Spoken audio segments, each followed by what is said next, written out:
Merry Christmas, Dragonfire. It's been a while since I've done one of these videos. Today a question arose about adventures. I've never done a video on that, so I thought I'd take a look at that. And the question was about how do you know what buffs there are in any adventure? Well, they're listed right in the screen here. So for Adventure 13, you can see that support have 100% energy gain for support heroes. And there's a physical magic attack increase for tanks of 300%, so 4 times damage on level 13. And 12, there's a marksman speed up on there, and a mage energy. And well, the third one's always a pet thing, and it's usually always just a faster pet or more powerful pet, and that's pretty much all it is. So for me, when I first started doing 9s, I'd only do them if my main heroes were buffed, like Dante or Elmer.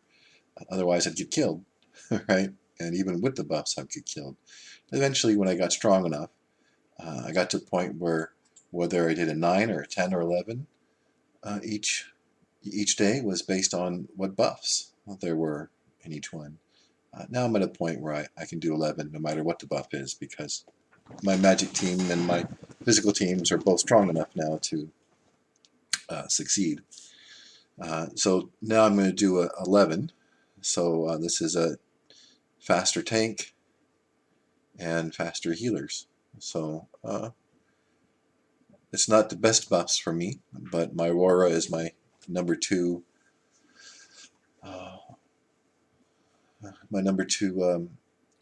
hero, Toon, and she'll get extra healing. So I'll jump in here with Amo.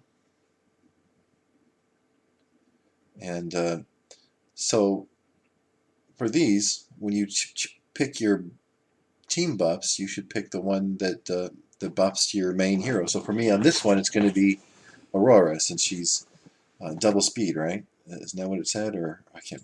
What is it?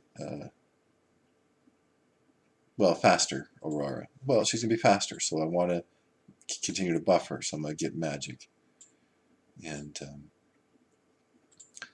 of course, the thing you have to watch out for. For a long time, I think there was a number of players who didn't notice this, but a lot of these towers have buffs, right? So you can see this tower's buffing this one, and you have this little red shield and this red Eye of Sauron thing, and it decreases damage by 95%. So you're wow, you're only going to do 5% damage, which is yeah, you're going to lose. I don't care how powerful you are. I'm just going to type in here that I'm going to go green.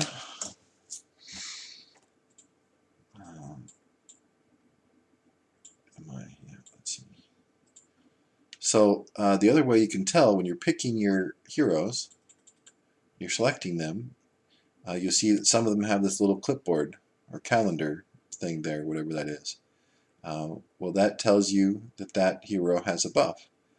And so on level 10, Adventure 10 today, there's a control and support buff, and that was killing the person asking about this. And so there are some heroes that are both control and support, so they're double buffed, right? Look at both buffs. And so when you're attacking, you want to, of course, pick heroes that are buffed. So I'm going to go with a magic team on this one. And a bunch of healers. I got 4 healers and my tank. So it's all about keeping Aurora alive. To actually, since I'm going to be using Mara, I might as well do this to stun for the stuns. And the other thing you have to watch out is for who is buffed on defense. So I can see that Ziri is buffed. She's double speed, right? So sometimes you want to pick your heroes based on, who's buffed, and sometimes you want to pick counters for the defense based on who's buffed. Right? So I'm just gonna. I'm too powerful now to really bother with playing it through. And you see, it was a pretty easy win. Of course, if I want to go back and watch it,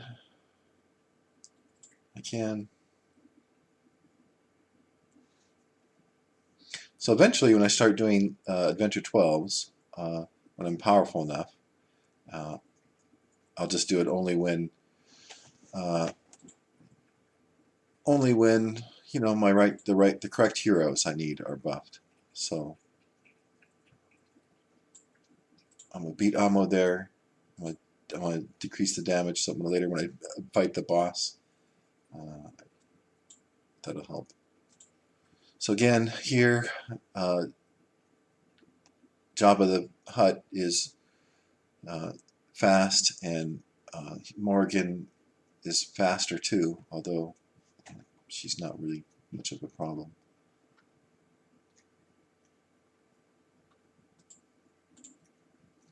Let's do that.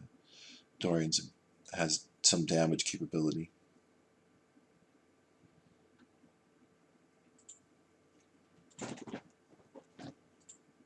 And that's easy. So you see all my heroes, all four of my heroes are buffed, and Arachne's just there to stun the other team, and to also pair well with Mara. And of course, you're going to come across towers like this one that have magic damage resist.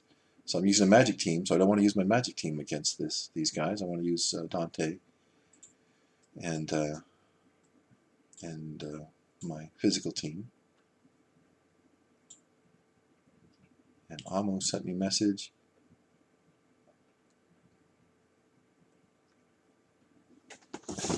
So he's going to go middle.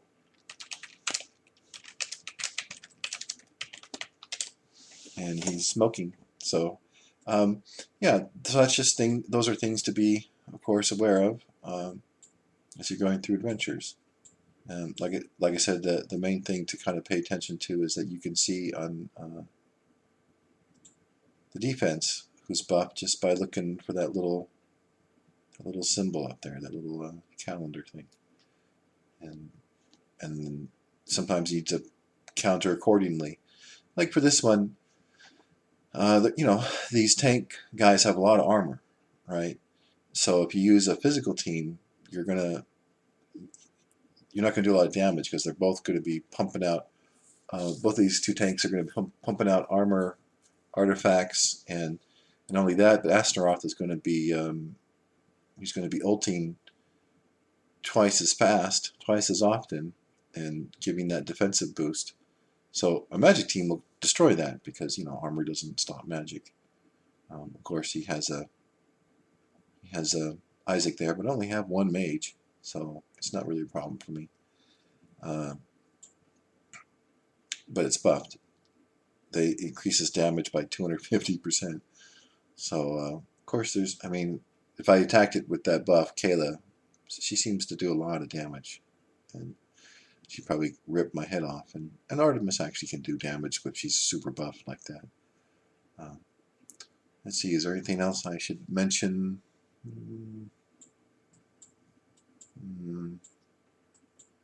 Not that I can think of. All right, so Merry Christmas again, guys, and I'll go ahead and upload this now.